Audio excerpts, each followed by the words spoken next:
It just brings for me just this whole sense of calm and peacefulness.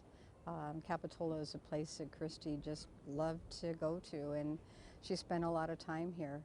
And for me, I just love to come and kind of be by myself and reflect, and it just makes me feel a lot closer to Christie. The plaques, beautiful. Of what would she say about having those up? Just I think she's dancing in heaven.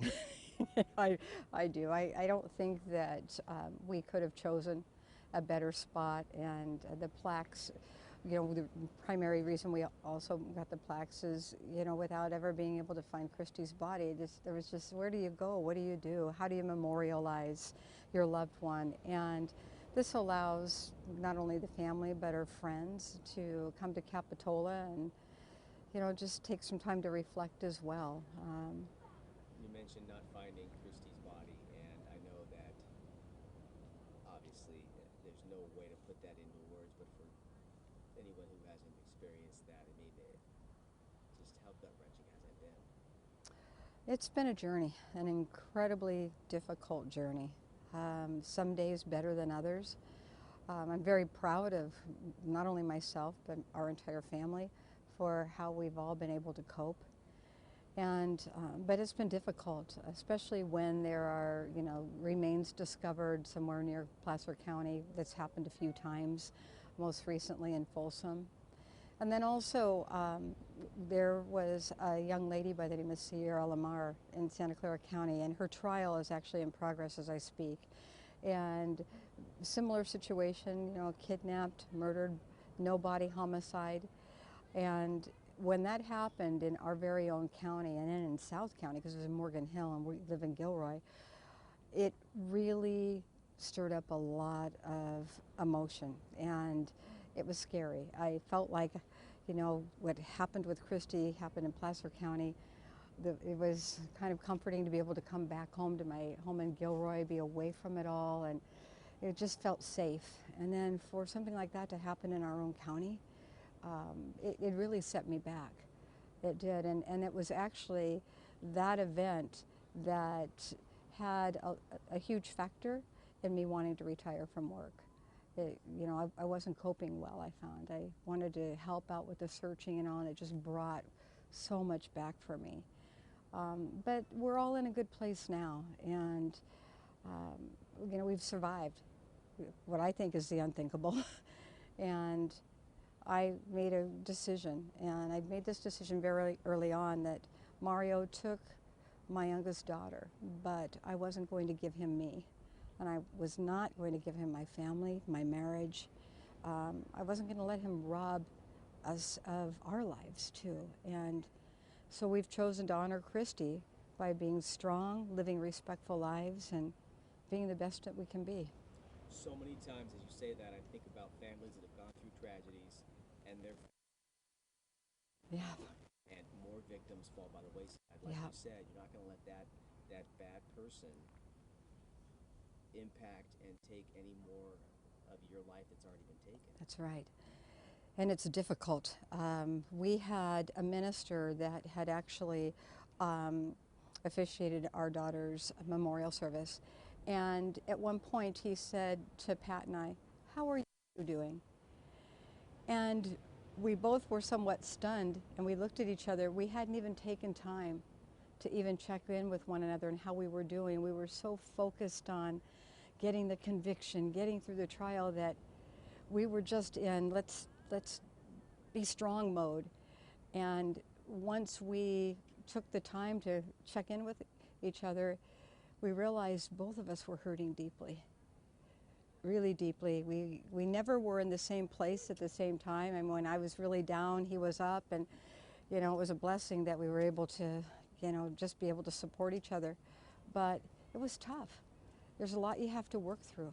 And even him with experience in law enforcement, you know, consider how families that aren't familiar with the process Hmm. would be, you know.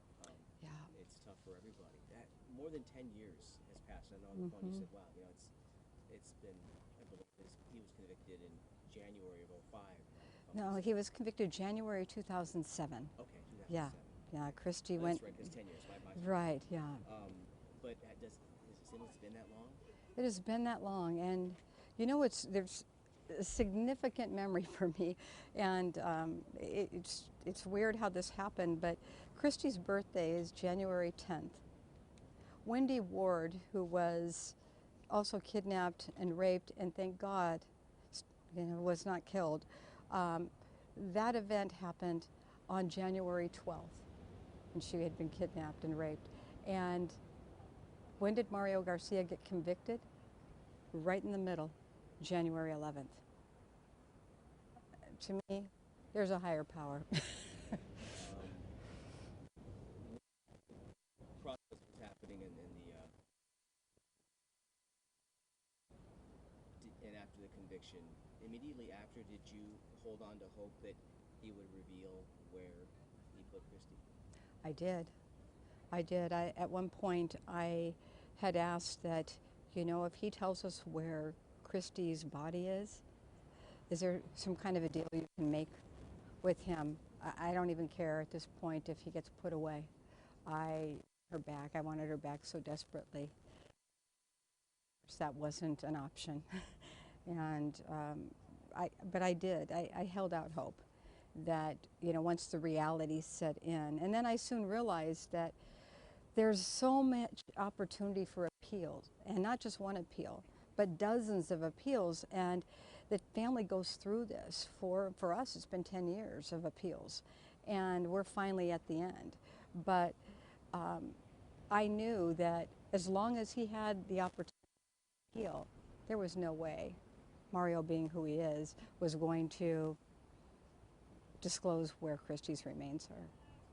So did that factor in the decision, and how much do you want to talk about that? Because I know, but at the same time, I think people would be interested to find out that you've come to a place where you'd like to see him. Yeah. Can you expand on that? Yeah, as I mentioned, it's really been a journey of, managing emotion and really getting to the place where I'm at today. And it is a place of peace. But at the same time, I know that if Mario were to pass away with me not having had the opportunity to sit and just talk to him, I know I would forever regret it. And one of the primary reasons is I don't even see him as evil anymore. And I know a lot of law enforcement people associated with the case are thinking, my gosh, how can you feel that way? I see him as a very, very lost soul. And I oftentimes, even here at Capitola, when I'm just sitting reflecting, I think about Mario. I also do think about him, and I think, whatever happened in Mario Garcia's life that he became the man that he did, that was so violent, going all the way back to when he was in his late 20s. And the series of violence that occurred, and every step of the way, I think he was empowered because, there was some technicality in a case, and he would, no, he never had to, be accountable. Get some passes. You can go by, yeah. Sorry Thank about you. that. Yeah. Apologize for that. Oh, that's okay. So, and the process could take a while as far Yeah. as hearing back from him. Yeah. Are there any expectations? I made this decision with no expectation at all. Selfishly, this is for me. And there's some that think this is really silly, that why put myself out there? I'm only, putting myself in a position to be hurt again. But he can't hurt me. What's done is done. But I really would like to just kind of understand, where he's at. I want him to know that more than viewing him as this person, I now view him as a lost soul. And that I just often wonder, I want him to know that I often wonder how he ever became the man that he did. And again, dating back to, gosh, many, many years ago, the first time he was convicted of the Wendy Ward and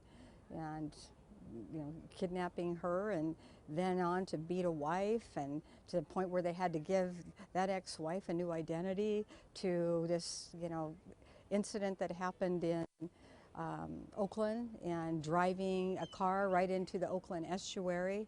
That case, every detective associated with that case believes that he intentionally drove that car in, and there's just on and on and on it goes. Just taking a chair at a local gym in Placer County, mad at a woman that was at the gym because she told his kids to quit running around, and he picked up a chair and threw it. And so, I mean, just all of those incidents, people, that's just not normal behavior. Something happened in that man's life. I personally don't believe people are just born that way. So that's one reason. So, I mean, what would you ask him other than the obvious? I mean, how would that conversation go if you could Well, share that?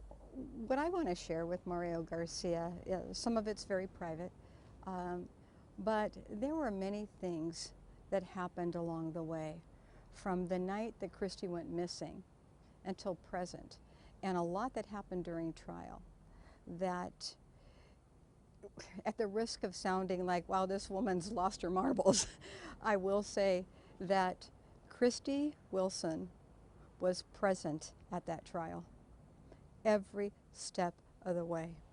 And every time that I got really nervous, there was this voice in my head, and it was Christie. And as clear could be, said, Mom, don't worry, it's okay. And that's real. And people have shared incidents like that have happened, and I've always thought, oh yeah, doo-dah. I have to tell you that from the night that I got that phone call that she was missing, I knew she was gone. And I would say after the conviction, there were a few reporters that shared with me that, it was really strange, Debbie, when Christie first went missing. I don't know if you realize this, but you always spoke to her or spoke about her in past tense. And I didn't know that that's how I was speaking, but I knew she was gone. And I knew it. And I felt it at the core, and that's why that very first night when we got the call, I had said to my husband, Pat, at my core, something fatal has happened with Christie. Please call Sacramento and see if you can do a welfare check, or they can. And I shared some things that are very personal, very uncharacteristic of me. Got my husband out of the house very quickly, and the search was on for Christie. If he has exhausted the appeal process, which it sounds like he has, and has come to some sort of realization with what he did, or admittance, do you think he will tell you where he put Christie? I don't ever think that Mario will tell me where. If he is to ever come to the place where he can tell us where he put her, it will be on Mario Garcia's terms. And it will be, from my perspective, he'll have to be receiving something. It will have to be to his benefit.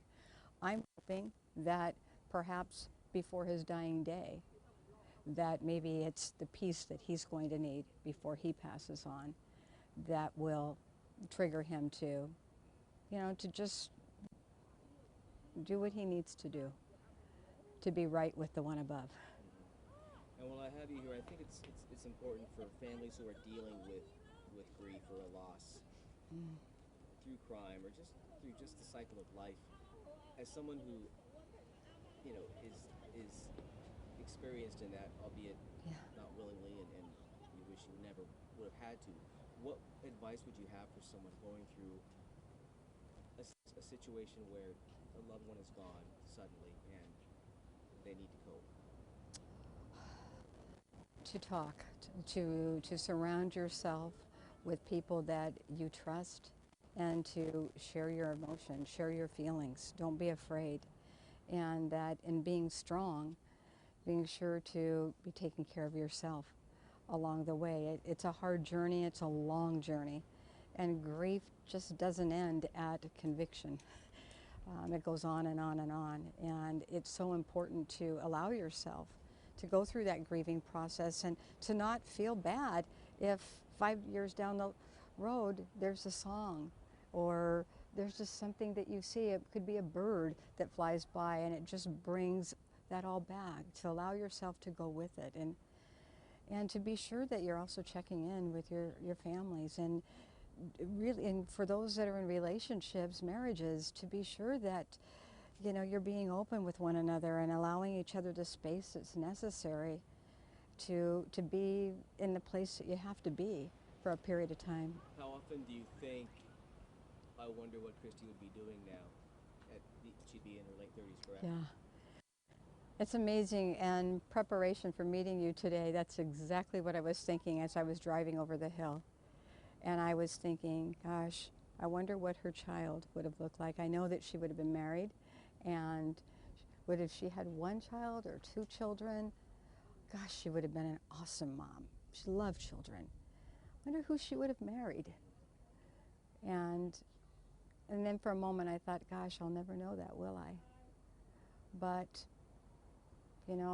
I do have the gift of being able to carry Christie with me every day. She's in my heart, and what could have been is something that I do often wonder. For the people who are watching in Placer County, from detectives, retired, current, to those that you met, what would you like to say to them? Because obviously this case has never gone away for them. Wow.